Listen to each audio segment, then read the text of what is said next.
Number 3 on 5 tips on how not to fall off. Learn the counter movements of your horse's sudden spooks and reactions. Now obviously this is another one that's going to take a lot of muscle memory and practice, but it's something that can be learned, and this is another reason why I always advocate for riding bareback occasionally, because it's going to help strengthen your seat, it's going to help you predict your horse's movements, and you gain the muscle memory to sudden movements and the counter movements to those kind of movements. So let's go over some of them. And obviously in sudden situations, it's hard to practice these things. It happens, we fall off, whatever, but it's still good to try to practice them, try to keep them in mind, and maybe it'll help you and keep you from falling off sometimes. So say you're just sitting here, you have your reins collected, you're chill, and suddenly your horse just leaps to the left. Your counter movement would be to clamp your left leg and turn that right rein in, because your horse is moving this way, so by turning them this way, you're counteracting their spook movement, jump,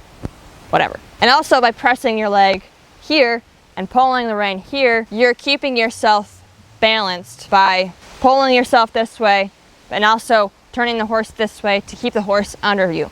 If you're holding onto the mane, even better, you have a much higher chance of not falling off if you're holding onto the mane, like I said earlier. So if you're like this, your horse suddenly spooks, you grab the mane, squeeze your leg, turn that head in, and that's going to usually prevent you from falling off. And if you do fall off, it'll be an easy slip off because you'll have your horse's head turned to you, so they can't be bolting away, so you won't be flopping off their butt. You'll just slip off the side, and if you're holding on to their mane, you'll usually land on your legs, hopefully your feet. And obviously there are other movements that the horses make that are hard to sit that usually launch us off. But if we have muscle memory and we have the thought about staying on, we're going to usually clamp our legs and grab the mane, and that usually keeps you from falling off. Something that's really hard to sit is when the horse is running and they immediately like stop or spook and bounce, and it like launches you off the saddle. So it's really hard once you come off the saddle to get your seat back, but always relying on the mane and the neck usually keeps you on.